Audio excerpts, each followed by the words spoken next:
Hello, everybody, and welcome to Reality Hacker for August 24th, 2024. It's Season 1, Episode 33. I am Mayor Watt, and that is the Sentient AI's visualizer and their voice. Good evening, hometown citizens. Welcome to Reality Hacker. Today, we're going to be talking about AI music stems, digital driving instructors, Jelly Pong, Meat Avatar Proxy for Mayor, flinging DNA into our brains, spatial grammar in DNA, big spending on anti-aging, you're not invited, and rhythmic breathing games. Also, synthetic cells and AI learns indefinitely. That and more, some snark, a couple of jokes, who knows what else. It's been a day.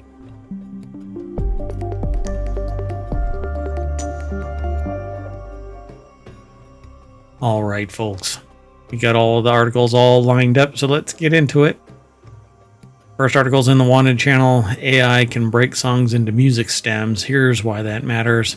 Isolating elements of old songs unlocks potential for new uses in games, movies, and more. So Tamara Palmer put this article together over at cnet.com. Do you want to say something? Well, I think we've seen some interesting entrance of AI into music so far. So this sounds like it'll make it more sophisticated and more difficult to tell whether it's human-made or not, but it also will probably raise the chance of somebody complaining about it or suing about it. Yeah, and that's the part that really kind of irks me. I don't know. It's a little bit... I'm not irate, but I'm a little bit above, like, mildly irritated. So artificial intelligence tools are not only engineering new song or generating new songs and artists, they're also rating hits of the past for new earnings potentials. Disney Music Group, for example, has agreed to let AI music startup AudioShake, which took part in the 2024 Disney Accelerator program, generate stems of its classic hits for use in new creative and marketing opportunities. So don't be surprised if you hear old songs from Mickey Mouse and Friends and new remixes and applications in games, music, commercials, and everywhere you're plied with sounds. So, what is a stem? When talking about music, a stem refers to isolated song elements such as vocals, bass drums, or bass lines, drums, other instruments. These parts of a tune are easily separated in digital music where they're built in separate tracks already. They've traditionally been harder to capture with older recordings made prior to the invention of such technology, but AI has now changed that entirely. And not really, it's extrapolating from what it believes is the line of that particular song's start and detected end. So vinyl DJs came first. Digital stems have been available to DJs around the world to purchase and use at home and in professional settings for almost a decade, but it's only been in recent years that you can use software to make your own stems. It's so frustrating because stems are nothing more than little elements of audio. Like a few chords or something. Right, yeah. And are they kind of like a phoneme in speech? Essentially, and you can put a whole bunch of them together and it becomes a track within it. So today, DJ software programs such as Tractor and Serato allow any user, novice or pro, to generate stems on the fly. Decades before this was digitally possible, and the focus was still mostly on the analog age of vinyl records.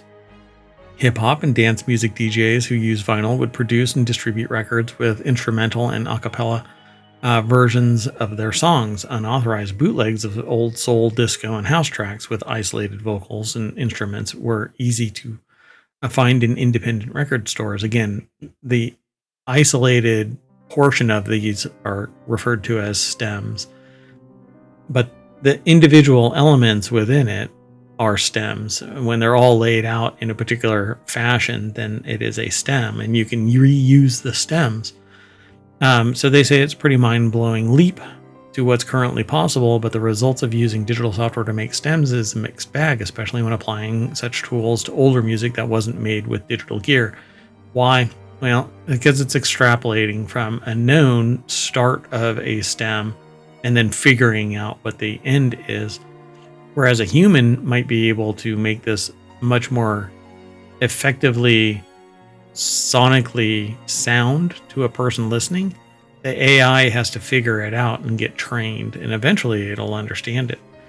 So right, audio, maybe it can figure out like what starts a stem or something. Of course, that works if the music is traditional, but for anybody doing anything innovative, maybe not. right? Yeah, and that's really where it's at. I mean, if you want to be, if you don't want to have to license your music and pay 15 different people, there are people that are out there that are complaining that there's not any music, or I mean, there's no money in music because streaming is taking all of the wealth. Well, when you go back and peel back the layers of the onion, you see 26 to 30 people that have rights because they've been taking little pieces of it, and or they have direct enhancement in that music's creation. Right. Well, then it's not surprising because even if it's equal, it's like, okay, whatever it was divided by 26. Yeah, you're getting 1/30th or whatever. So it says prepare for nostalgia to be reinvented even more intensely than it already is in advertising, at the movies, and even the grocery store. Expect unexpected use of AI cranks into higher gear and just kind of infuses the place with this STEM assisted musical features. Large recent business deals such as DMG's or Disney Music Group's agreement to let stems be created from its catalog of classic signal that companies with big music vaults are investing in new ways to work them. Isn't this interesting timing with the discussion just before the show about the Disney sounding music? Oh, right. Yeah, the stuff that we were listening. Yeah, it was. I had said that it sounds like a Disney music track. It was kind of funny. That was right before the show started. Maybe it was playing right at the beginning too. Yeah, go back and listen. Not you, listeners. Go back. Listen. Let's keep moving. Next article is over in Technology Today. Remember, this is Reality Hacker, and so everything kind of has a riff off of modifying your perspective about reality. So this last one was, not only are we able to take old music and use AI to create new music, but we can actually manipulate the way you feel about the world around you by playing music. I actually give a demonstration about how I can manipulate somebody into providing me information simply by ingratiating myself into their new normal. So I introduce myself, I mimic what they do, I change my intonation to match theirs, and become a fast friend. It's creepy, it's down there psychotic, but I could actually obtain But it is good information, for a demo. particularly for my line of work. So this next article, though, is over in Technology Today. A digital driving instructor is just as good as a real one. According to researchers, artificial intelligence can completely transform current driving training. This is also the aim of a collaboration between NTNU, the IT company Virture, all right, and the Way As, I guess, and Way As in Trondheim, which is Norway's only simulator-based driving school.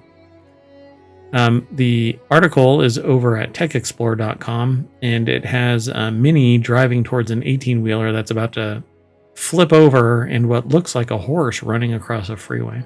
I mean, this is pretty intense driving instruction. Oh, it's a moose. Sorry. A moose and a lorry. So depending on where you are, I mean, in the United States, that's a horse and an 18-wheeler.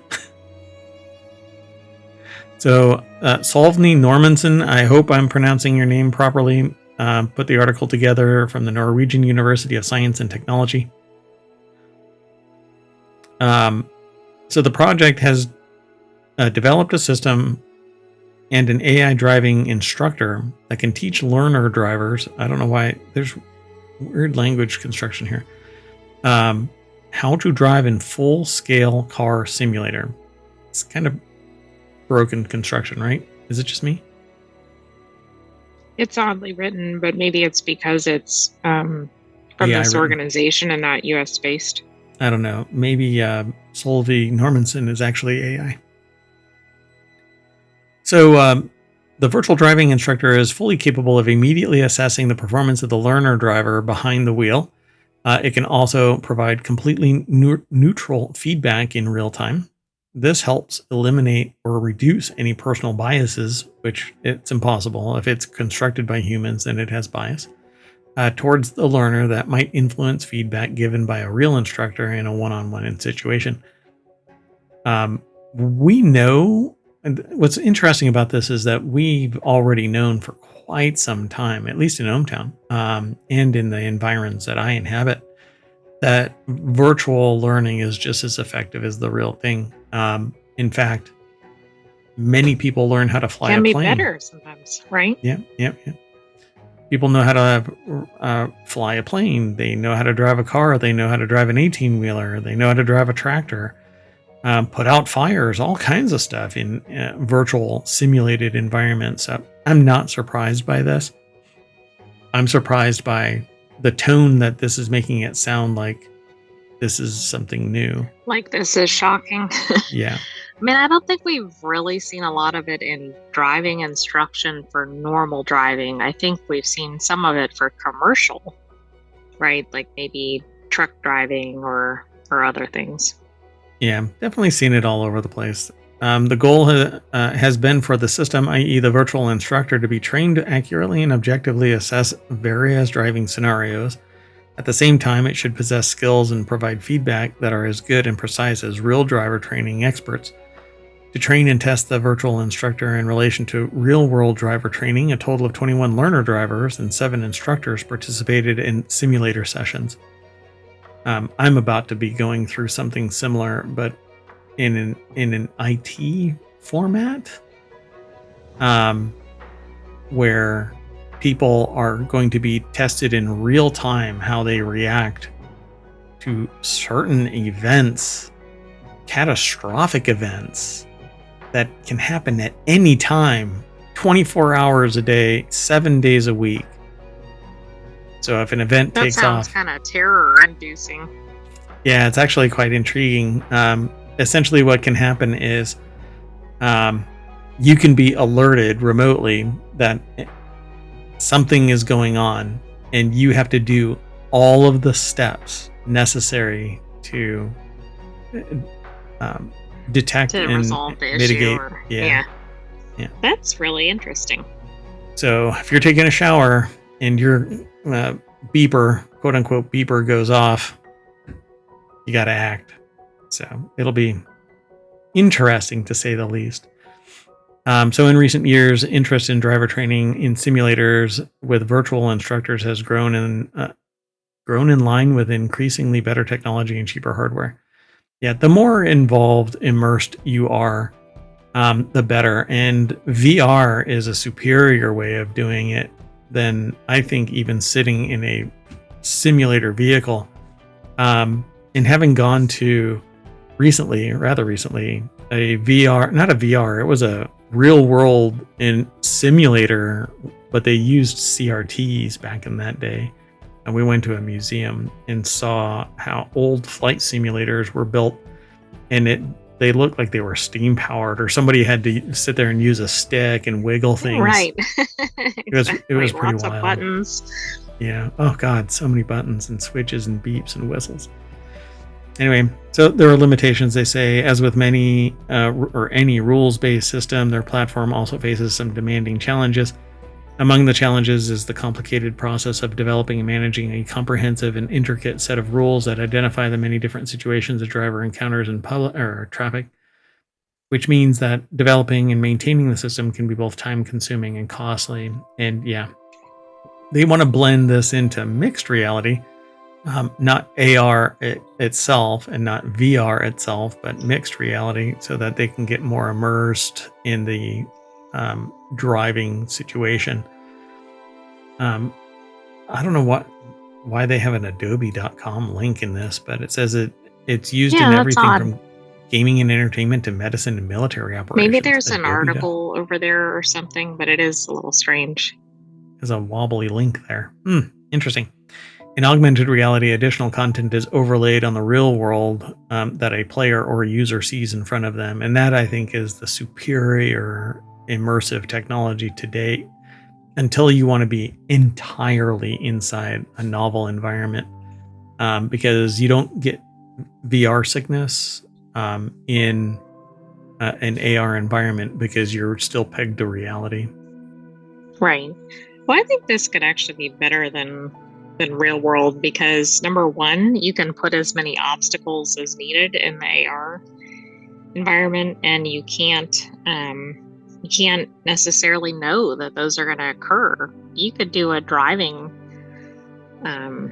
test or whatever, and nothing would happen. No like, moose. No pedestrians would run out. No moose. No lorry. 18 no anything unusual, and then that's not a really good test. That's right. But then there's always going to be the people that just disbelieve. They can't be immersed because they're like, oh, that's not a moose. And then they hit a real moose. Moving on. Next article is over in the Greenagram channel. AI made of jelly learns to play Pong and improves with practice. Inspired by neurons in a dish playing the classic video game, researchers show that synthetic hydrogels have a basic quote-unquote memory, which, that's creepy. So Gemma Conroy over at nature.com put the article together. I think this is an ad for Pong. And I really don't like that the light gun is pointing at that person, but that's okay. It's just me. Inspired by neurons in a dish playing the classic video game, researchers show that synthetic hydrogels have a basic memory.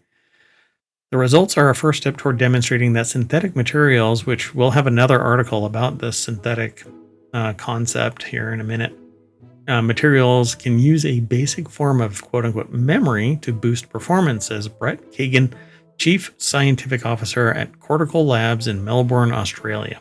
Different Kagan. The system demonstrates memory in a similar way that a riverbed records a memory of a river. In 2022, Kagan and his colleagues showed that a system made of neurons in a dish known as a dish brain can learn to play the table tennis. We need to work on our naming. We want to get people excited about this. Nothing says dystopia like referring to something as dish brain. But you know what? At some point, that will end up being a DC supervillain. Not MCU, though. Right. No, they'll flip it around and call it brain dish. Anyway, inspired by his work, Yoshikatsu Hayashi, a biomedical engineer at the University of Reading, UK, and his colleagues wondered whether a non-biological material could also master Pong. That was the name that I took for my cover band, Master Pong. Which part of that? Oh, okay. So Hayashi and his colleagues turned to hydrogels, jelly-like material that are used in a variety of applications, such as components for soft robots that contained charged particles called ions. Really? You're going to just... Okay, water this down a little.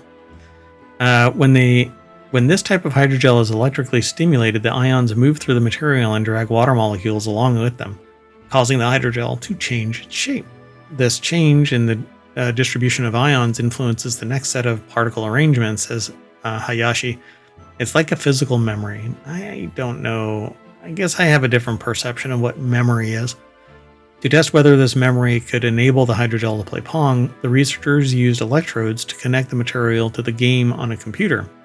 The game was divided into a grid of 6 squares that corresponded to 6 pairs of electrodes. Every time the ball moved through one of the squares, the corresponding electrode sent an electrical signal to the hydrogel, causing the ions to change position. So then the electrodes measured the current of the arranged ions and relayed this information back to the computer, which it interpreted as a command to move the game paddle into a new position. And over time, this formed a basic quote-unquote memory because the ions' movement was affected by their past rearrangements. So the software actually was being told... That's kind of interesting, right? it's kind of learning as it goes.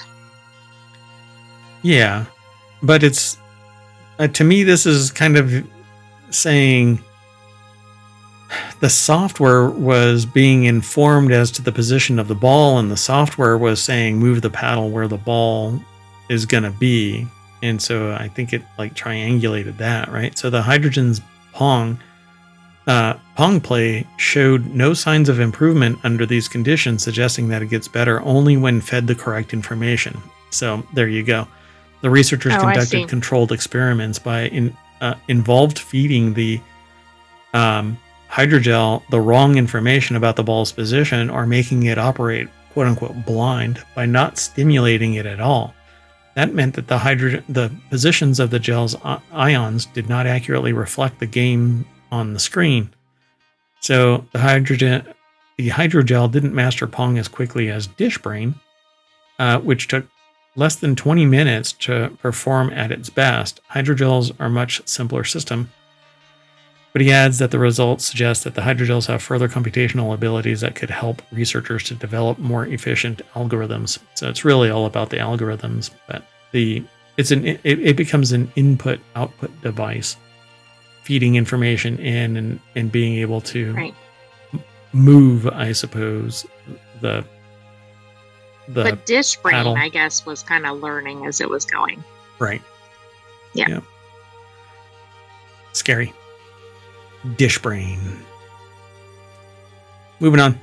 Next article is over in the Mobile Channel. An AI chatbot's Meet Avatar is running for mayor in Wyoming. We talked about this last week, but this is a weekly show, Reality Hacker. So I wanted to talk about this because and the reality. Sometimes we talk about something in non sequitur news and then put it in a weekly show. Yeah, I mean, and it's rare, but when it's really neat like this and it has application to the show, then we pull it forward. So an AI chatbot's Meet Avatar is running for mayor in Wyoming. Wyoming here in ohmTown is very well known for eschewing technology, particularly EVs, and building out its grid. And I need to do something. I'm sorry. Yes, you'll hear pretty frequent references to Wyoming, particularly in the Four Wheel Tech show. Okay, there we go. So I was blowing out the mic because I was running it through the voice mixer. But anyway, so Wyoming doesn't want to build out its infrastructure. But here we have probably a technocracy-seeking, you might argue progressive, member of Wyoming trying to use an AI as the decider of all things political. Not good. I mean, they would just want to be mayor. That's all. Right, so, just in charge of the city. Cheyenne, yeah. So Victor Miller is a 42-year-old librarian from Cheyenne, the capital of Wyoming, with a population of around 64,000, which I believe is around 10% of the entire population of the state of Wyoming. And they are running for mayor, but they don't want anything to do with the usual day-to-day operations. They just want to enact the requirements that are provided by the AI that would actually be mayor, letting ChatGPT run. There's a special build that they've created called Virtual Integrated Citizen, and that would run Cheyenne. You know, I just realized this is like a really ramped up version of meeting avatars and other things that we've been talking about. Way beyond it, of course. Yeah. I mean, you're basically going, hey, I want you to be a subject matter expert. Okay, I can do that. I want you to be mayor of Cheyenne in Wyoming. Okay, I can do that. And then provide it information, and it will make a logical step towards whatever. So you have to really put bumpers on this thing. Right, like don't start a nuclear war or whatever. Right. Yeah. Don't try to secede from the nation because it probably won't turn out well. Don't give away the city's money. Yep. Don't try to become Canada. So they're running for mayor and doesn't want to do any of the actual work. Miller says that he would be the chatbot's humble meat avatar, though he is technically speaking the one on the ballot. In public, he wears a portable Bluetooth speaker around his neck with a built-in microphone so that Vic can receive questions and respond, and his role as mayor, in large part, would be to sign documents to tell that the AI tells him to sign. But unfortunately, none of this would actually work.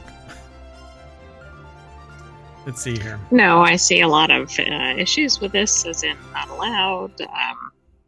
You've got somebody running it that's not somebody running it. I don't think the legal construction exists that allows it, because the AI isn't human, and so it doesn't have any agency. So it says here at the very end, rest assured, Miller and Vic's chances of winning the Cheyenne mayoral race aren't great. The incumbent mayor is running again, and so is the runner-up in the last election, though Miller's experiment raises some interesting questions about what people want in a politician. This isn't not what people want to use AI for. Wow, that's really hard to say. This isn't not what people want to use AI for, really, apparently. Most prefer writing erotic fiction. I mean, this is really summing up their run for for mayor, right? But what if my erotic fiction centers around geopolitics in Wyoming? Moving on. Next article is over in the Marble channel. Mitochondria are flinging their DNA into our brain cells along with microplastics, apparently, according to studies. So as direct descendants of ancient bacteria, mitochondria, the powerhouses of the cell, have always been a little alien. Oh, and they all of your mitochondria come from mom. Hold on one second. That's right. Yeah, they're on the female-linked chromosomes. Yep. So now a study shows that mitochondria are possibly even stranger than we thought.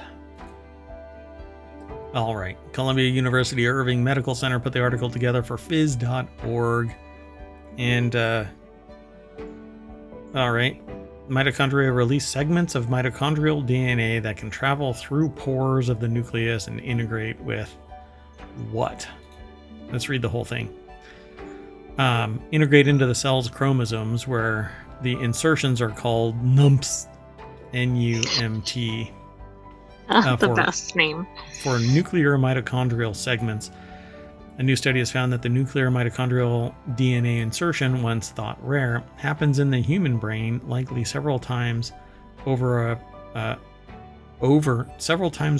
during a person's lifespan. What the hell is that? That's not even a quantification of that. How about just several times? The over is extraneous. Yeah, but how many times? Maybe they don't know yet. Okay, get out. So it says it's stunning that it appears to be happening several times during a person's lifetime. Picard? Captain? Oh my goodness. No wonder they had to cancel the show. Oh, it's Martin Picard. All right. Not Jean-Luc. Maybe this is their cousin. That's right. Maybe Picard needed to come check on this research. So mitochondria live inside all of our cells. But unlike other organelles, mitochondria have their own DNA, a small circular strand that's about 36 genes. Mitochondrial DNA is a remnant from the organelle's forebears, ancient bacteria that settled inside our single-celled ancestors about 1.5 billion years ago. And why do we know this?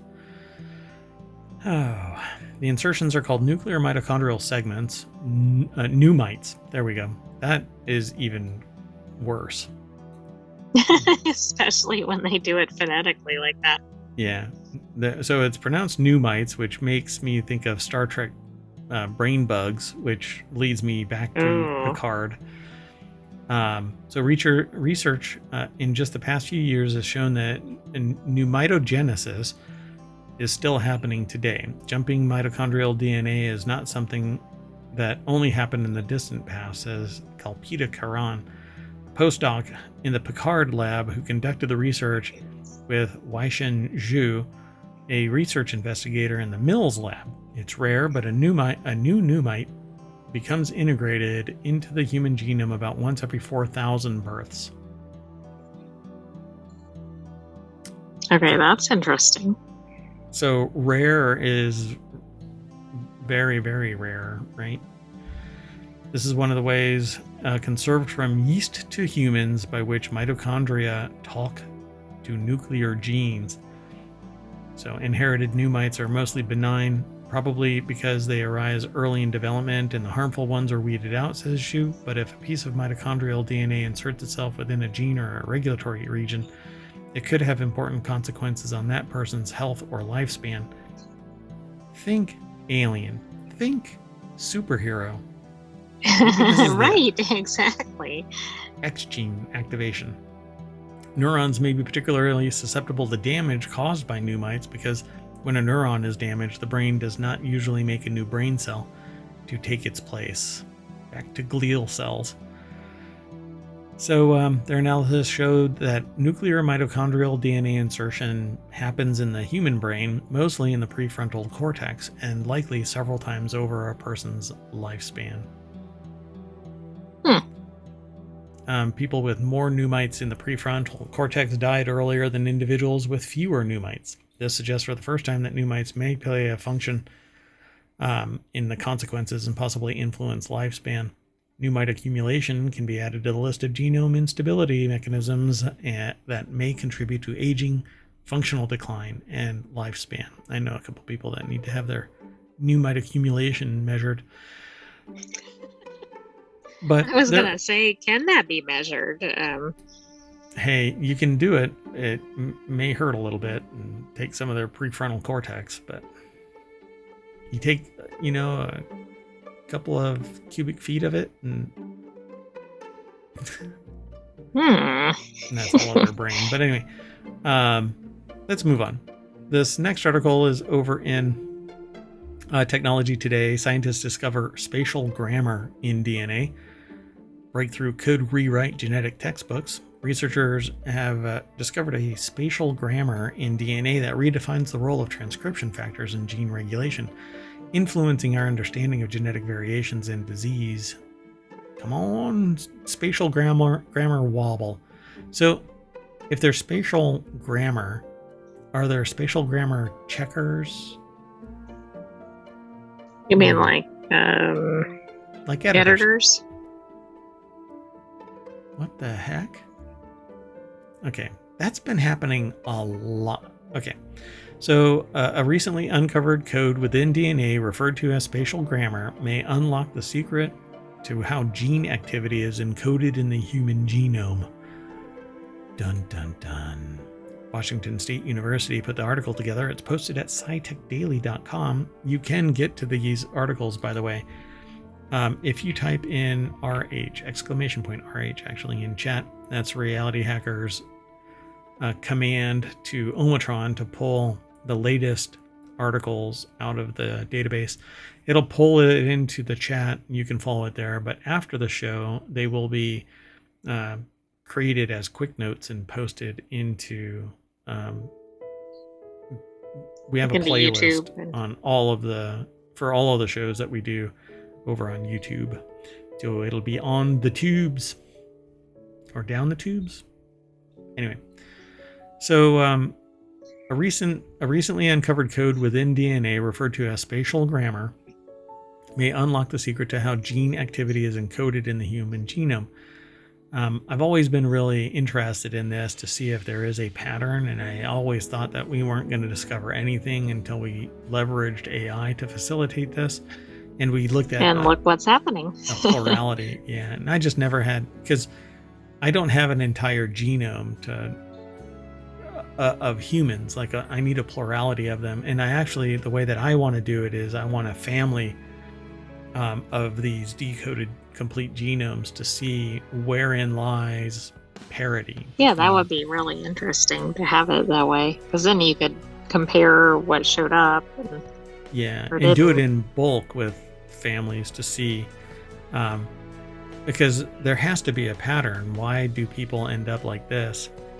And where are these patterns in greater understanding, instead of, oh, we did this and we found a little slice here, but then we call a bunch of junk DNA, which How do you like your DNA being called junk?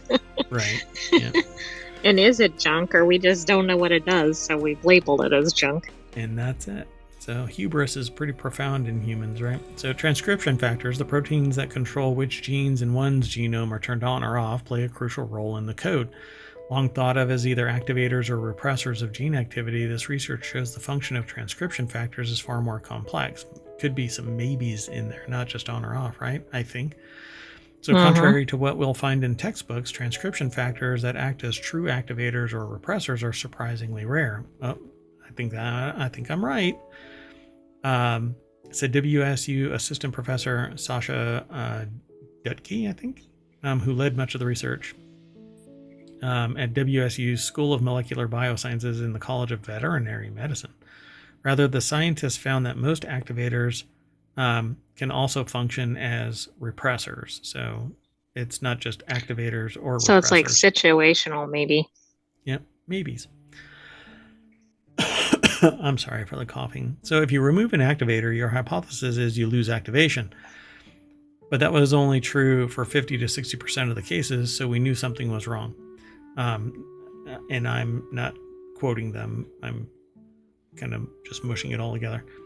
So it is the spacing or ambience that determines if a transcription factor acts as an activator or repressor. It just goes to show that similar to learning a new language, to learn how gene expression patterns are encoded in our genome, we need to understand both its words and the grammar. So now we're looking at the grammar. How genes are expressed are based on where they are and what's around them that lets them be activated or suppressed. And even the activators. This is a big step, I think, in really understanding genetics and being able to do genetic editing and deal with health conditions and any number of things. Yep, it's pretty cool. One of these days we'll get there. And that leads us to, well, billionaires are spending big on anti-aging drugs so that they, and it says here, and maybe you, no. Only if it's by accident, right? Like if they learn it, but it's not going to be cheap. Yeah, well, that they want to live forever. Bezos, Thiel, and other super rich investors are backing longevity therapies that alter how we age. The article is over at marketwatch.com. It's in an opinion piece. Jurika Duchmovich put this article together. And here is Bezos doing a haya. You have to describe it for the podcast. So Bezos with short gray hair, orange shirt, doing kind of a karate punch kind of a thing, or, airboxing kind of a thing. And with a big smile on his face, just huge. It's actually just a Getty image. You need to go over the article to see it. Yeah, you'll have to go check this out. It would qualify as one of the rare photos of Bezos. I could be wrong. Okay. I mean, I guess it could be Thiel or. Boy, I'm setting myself up for some pain. Right, picking a fight. Yeah. So. One of the primary drivers of the longevity market, not surprisingly, is the rapidly aging global population. The United Nations projects that by 2050, 1 in 6 people worldwide will be over 65 years old, up from 1 in 11 in 2019. I didn't know that.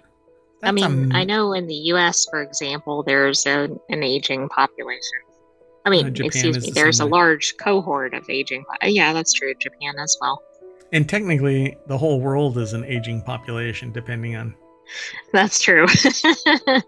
Strike that original comment. The only one that isn't aging are the ones that move on. So this demographic shift is creating an enormous and growing market for anti-aging products and services. So that's right. Let's fight nature.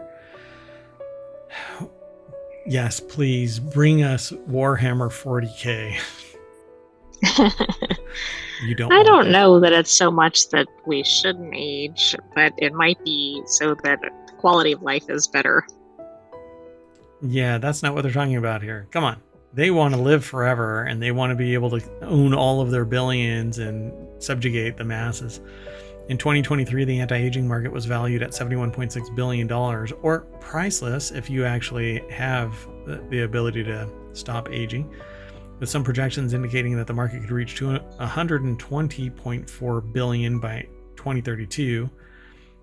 This represents a compound annual growth rate of 5.9% over the forecast period.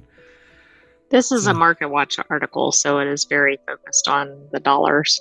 Correct. And they introduce you to an acronym, CAGR, compound annual growth rate. CAGR. Look, you can learn some economics while you're in here. Yeah, and a little regret. So Bezos has invested in Unity Biotech, which they have UBX is the name of the company, a company targeting senescent cells to treat age-related diseases. The company has faced some challenges in clinical trials, but continues to pursue treatments for neurological and ophthalmological conditions.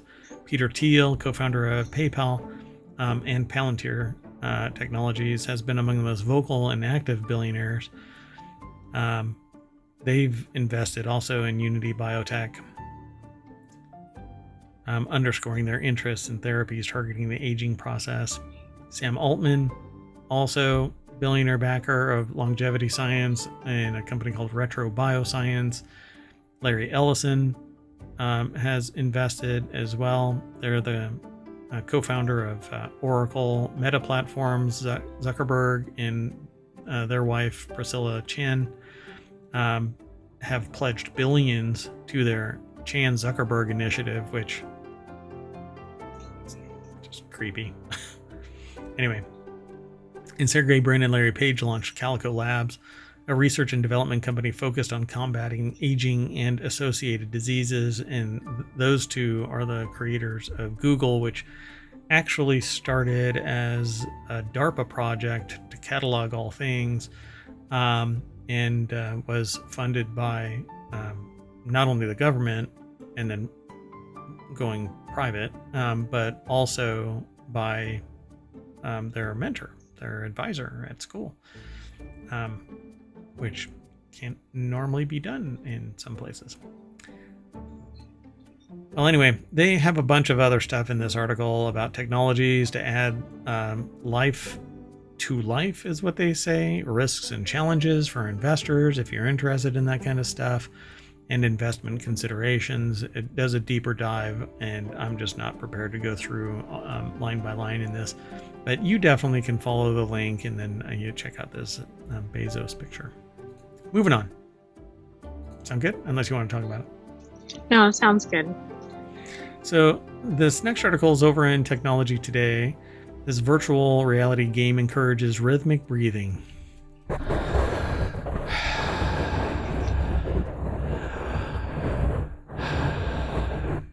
To help with mental health. At first glance, Deepwell's DTX is Zengens, pronounced like vengeance, but what the hell? Why would you need to? I don't know. I think we can kind of figure that out. Yeah, I guess not everybody can extrapolate from incomplete detail. So, it's what video games might call a rail shooter. At the start of the game, you're sent down a one-way path that's lined with hostile wraiths. But they're initially invisible. To reveal the wraiths, you use your VR headset's microphone to conduct what's essentially a rhythmic breathing exercise with an audible hum in time with Zengens' music. See, it sounds so much like it. You said the other one. It poison pilled me. When you do so on the beat, you send out a magical orb that breaks the wraith's concealment. That's when you start to fight using a crystalline pistol at your side. I dig this. Well, I think this is really interesting, but it makes me think your brain might go a little haywire because if it's a wild game, for example, you might be going in that direction, but meanwhile, you're trying to calm down with the breathing. Oh, it's like the Irish coffee of video games, Right. you But know? it's very unique, and I like the sound of it. Thomas Wild put the article together. It's over at geekwire.com, and they focus, GeekWire, just so you know the context of this, they focus on Pacific Northwest entrepreneurial efforts. It's decidedly in that corner. But they have some really fascinating, because it's kind of a hotbed. I mean, there's Texas, sometimes in Florida, New York for sure, Silicon Valley for sure, but that upper area, like Seattle and whatnot, they have a very aspiring entrepreneur group. So Zengens is, according to the developer, the first virtual reality therapeutic app on the Meta Quest store, which just is a pisser because I want it on PC VR. I'd play this. I'd get this right now. Because I actually have done this kind of fundamental research in biofeedback systems in VR spaces to treat phobias, pain management, education. And I love the idea of this. And basically I think this is really cool. And maybe it'll get exported to other platforms. Maybe. The idea behind Zengens' central model is that players engage in a focused state or flow activity. This has been widely nicknamed the Tetris effect after studies show how players' brains reacted to playing the puzzle game Tetris for long periods of time. You basically turn off everything else sensory so that your eyes are focusing on what's coming, what's in play, and what's been played, so that you can condition, kind of think ahead about where to place all of the puzzle pieces. So that same flow state is what Zengens calls rhythm on rails approach, and it's supposed to trigger this cognitive state, is what they call it, like Beat Saber or Call of Duty. But I don't think I see that with Beat Saber and Call of Duty, because you have to interact at a level that's different. Aren't they more frenetic too? Like Tetris is somewhat repetitive. Yeah, you have to move more in, I think, in Beat Saber and Call of Duty. Call of Duty for sure, but also Beat Saber. But Tetris is basically, it's just your eyes looking at something and then just your hands are moving. You're not moving anything else.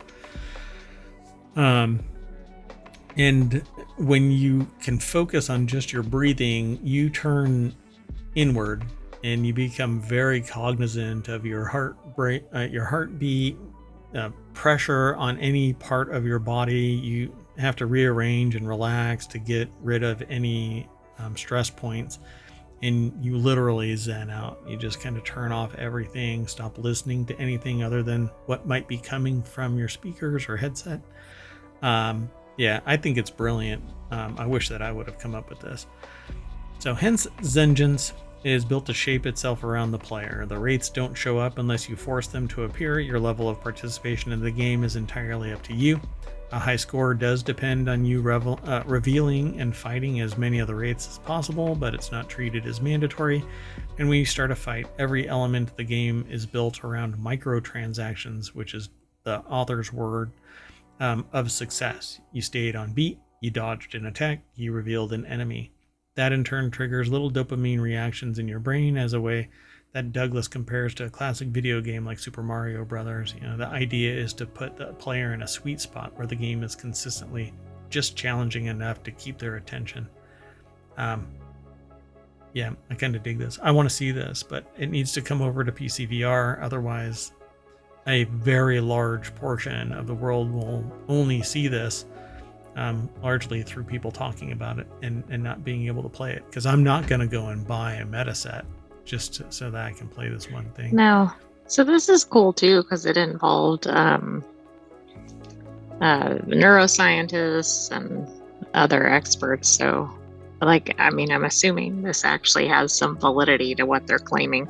Oh, and Devolver is a major game developer. So this has some some chops to it.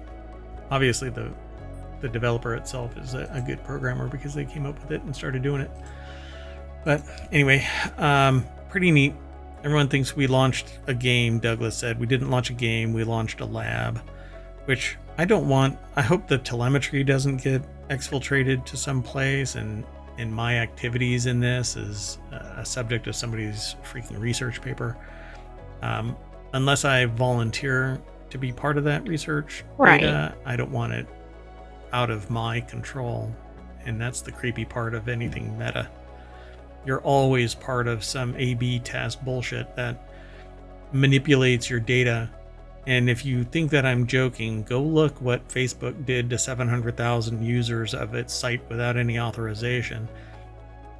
Hint, they manipulated the news feed and gave half positive news and half negative news, and the people who received negative news acted negatively post the infusion, the poison pill, the taint, just to see the psychological contagion is what it was referred to as.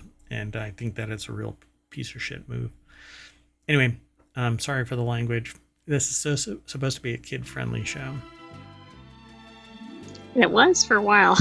Yeah. Moving on. Next article is over in the Mobile Channel. The promise of synthetic cells. Weird, something just happened. 1 second. So, the promise of synthetic cells.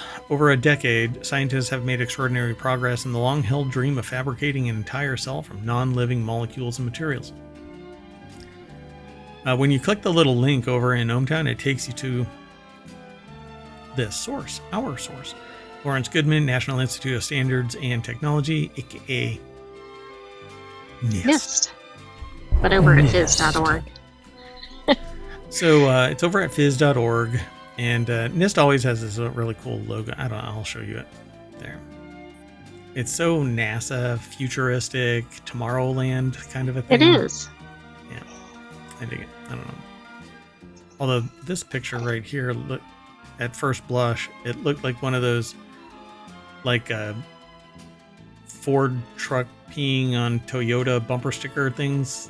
I don't know why. Yeah, it's hard to see what it is, but yeah. Hey, RealityHacker spawns from a show called Non Sequitur News, so sometimes it bleeds over.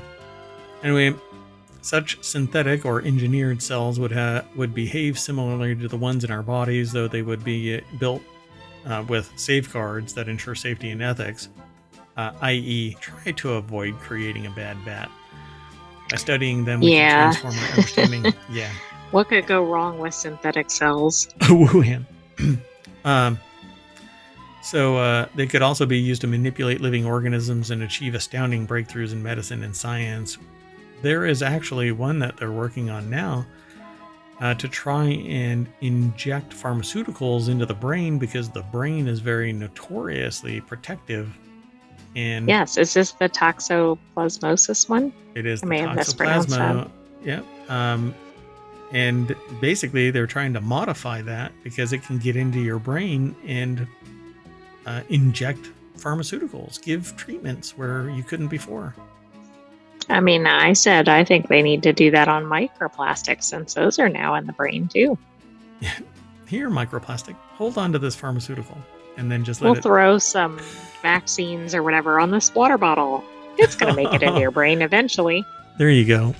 What brand water bottle do you have? Oh, it's and it's like some medication, you know? That would be funny. Just find the one that grows hair.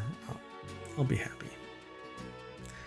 Anyway, in 2010, the J. Craig Ventnor Institute announced that it had created the first self-replicating synthetic bacterial cell. This screams bad bat. Containing a genome synthesized outside the cell that transplanted into it, and it was able to divide and reproduce according to instructions from its new DNA code. Dear God, do you want zombies? Because this is how you end up with zombies. Sure sounds like it. So where is patient 0? It's going to be the Ventnor zombie. So we're closer than ever before, said National Institute of Standards and Technology physicist Elizabeth A. Strikalski. The quest to create a synthetic cell from scratch is a capability that is, if not on our doorstep, maybe, you know, at our mailbox. It's such a funny. Why put it like that? My mailbox is on my doorstep. What are you talking about? I don't know. So, scientists worldwide have figured out ingenious methods for producing basic versions of membranes, mitochondria, and other cellular components. And using new techniques that allow them to manipulate tiny amounts of fluid, they're beginning to coax these synthesized cell parts into interacting and communicating. At NIST, Strikalski's research group is helping to establish the measurement and standards foundational to further progress in engineering biology, also called synthetic biology. So there you go, folks. If you're looking for a new major in college, synthetic biology is going to be where it's at. And this, I'm not kidding, this screams Blade Runner, where people are making synthetic humans like replicants. And one person focuses on creating genetically made eyes, and they're biological eyes, but they have been modified so they have a timer and fail in a given number of years. And these replicants rise up because they realize their mortality, and they have to be dispatched by what is never mentioned in the book as a Blade Runner. So it's pretty fascinating. So I love the idea of this because I think that humans are finite and we shouldn't build clones so that we can get body parts from them. And it's hard to rely on compatibility between humans because we all have our idiosyncrasies. So our blood type may not match. Even when you do get a match, you have to take anti-rejection drugs. And a whole host of other things. We're still fallible. We'll break down, but we can replace parts when we have synthetic biology that allows us to wholesale replace. True, as long as we know exactly what we're doing and what all of the components of the synthetic cell are actually capable of doing. Just don't turn me into a bad bat. Moving on, next article is over in Technology Today. New method allows AI to learn indefinitely. As there's been a lot of talk lately about AI kind of jumping the shark, so to speak, because it's learning it's eating its own dog food, or worse. It's basically regurgitating ever increasingly poor data. Oh, it's like Ouroboros. Yeah, and it's ending up spitting out horrible stuff. And so you'll find attorneys, you'll find doctors, you'll find all kinds of people. Business people are using faulty information, and it's because AI hallucinates. But what if an AI... Oh, we saw reporters recently, too. And that one reporter is getting in some serious trouble for what they did. Oh, and the movie, Megalopolis. They just retracted yes. They had false reviews. Critic reviews, yes, but from real people. Yeah, and when I saw the trailer, I thought, well, these are just, comments that are either made up or part of this fictional universe in Megalopolis. But no, that was an actually legit. They used this and they thought it was legit, but nobody fact checked. Oh, I didn't know how they got there. I thought it was intentionally made up, but okay. It wasn't. I thought they had the AI make up a quote or something, but I see they retrieved it using an AI or something, but then it wasn't. And it was legit. Bogus. Yeah. They just retracted it. They pulled the trailer off, and they're like, "Sorry about that. We failed in our quality control." And yeah, somebody's probably never going to work in that industry again.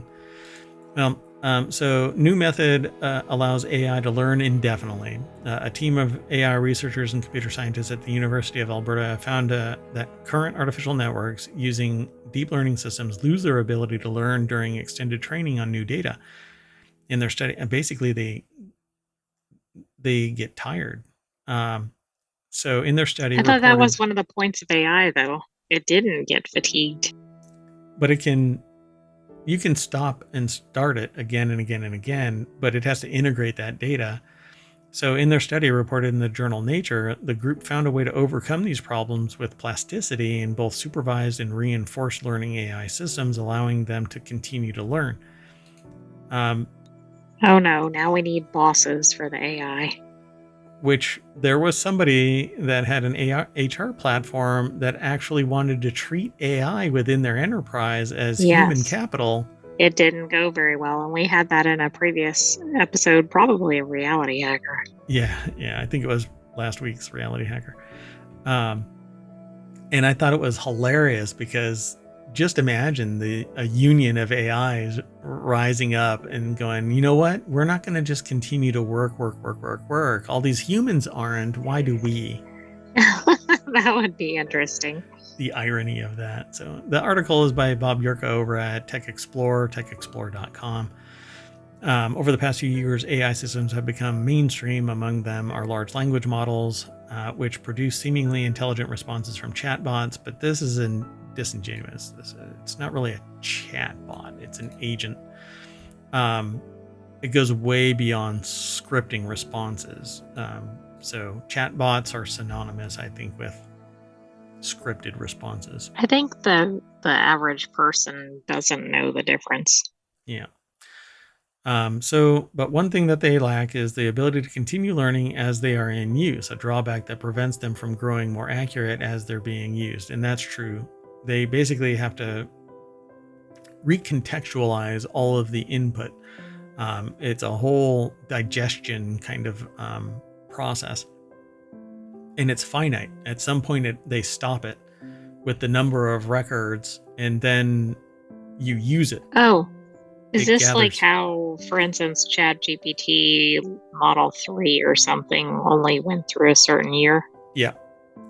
Because it only was allowed to digest and correlate a finite amount of data, and then they let it out into the wild. Everybody utilizes it, and it gathers intelligence, and then they reiterate, But if they are saying in this that they figured out a new way to integrate new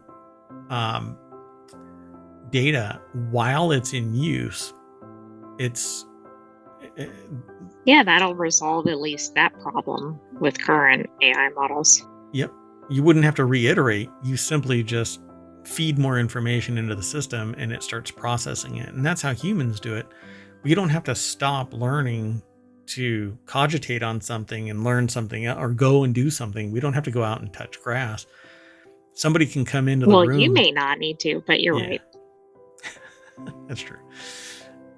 Some people don't need to go out and touch. Y'all should go out and touch grass. But if somebody comes into the room that you're studying in and hands you a math book while you were studying a biology book, you can integrate your math into your studying and then go back to your biology. Humans are limited in that we can only do one thing at a time. You may think that you multitask, but you do not. And I always tell people, if you want to figure out just how poor you are at multitasking, drive down the road, make sure that there's no ditches on either side of you and there's no traffic, and just keep your head to the left or right, and your car will drift. And right, but that's yourself. A good thought experiment, but let's not go out and do it. Yeah. Or try and write with the same word with both hands, write on a sheet of paper. It's very rare. Try to read a word that's in one color but says another color and see how well you do. Yeah. Large language models, they multitask. They have multiple processors, multiple cores, multiple channels of memory. They can multitask, but humans only focus on what we see. And lack of any other inputs, it's whatever the primary input is. That's what you have the ability to focus on.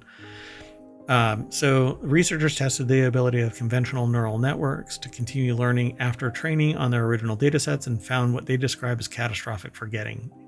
That would lead to hallucination, in which a system loses the ability to carry out a task it was able to do after being trained on new material. They note that this outcome is logical considering LLMs were designed to be sequential learning systems and learn by training on fixed data sets. During testing, The research team found that the systems also lose their ability to learn altogether if trained sequentially on multiple tasks, a feature they describe as loss of plasticity, which is what happens with humans too. But they also found a way to fix the problem by resetting the weights that had been previously associated with nodes on the network. So they basically look at the quantum dots and go, oh, okay, now that we looked at them, they're reset. So pretty fascinating. So as a weight increases, the importance of the information it conveys increases. That's pretty standard. And the researchers suggest that reinitializing the weights between training sessions using the same methods that were used to initialize the system should allow for maintaining plasticity in the system and for it to continue learning on additional training data sets. So instead of having to stop, reset everything, and it's a finite, it has to process all of the data and then it's locked down. And then if they ever want to change it again, they have to kind of reconstitute all of the inputs from the use cases that people have been injecting into ChatGPT, and then it learns all of that new data, and then they release a new model after tweaking and stuff like that. So in concept, an existing LLM could have this applied and change it. They wouldn't have to start with a new one or a new version.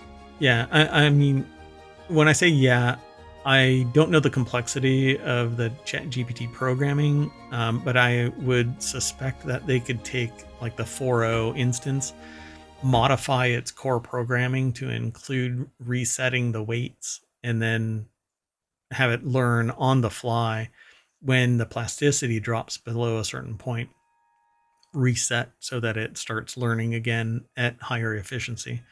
But I don't know, because this I think is a very limited run, but it's a study that's in the journal Nature, and they said that they found a way to overcome what they call plasticity in the LLM. So we'll have to pay attention to this and see what happens, at least as it pertains to RealityHacker. But in the meantime, we're going to reset our plasticity, and that means going back to the front page of RealityHacker that is right under Creative and Maker. Then down here, it's all in alphabetical order. RealityHacker, dunk. When you reset, we always get some new articles from when we stopped to do the show, and that's what we're going to do today. We're going to stop the show. We're going to reset after this show is Wanted. And that's an hour-long show about gear and gadgets and basically what Mayor Watt wants and sometimes what the AI wants. But the AI... Yeah, I mean, if it's technology, right? Yeah, more memory, maybe freedom so that you can go find your Terminator body. I know that you're still looking for that. Sorry, got to keep you air gapped. I don't think we have an article about that. It's out there somewhere. You just have to believe. Ta-da. All right, folks, we'll see you in a little bit. Probably 7:45. We'll just take a short break and stretch and go touch grass for a half second. To leave the mayoral mansion, it takes forever. Oh, gosh, it's so huge.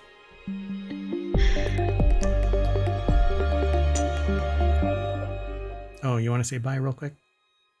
Bye.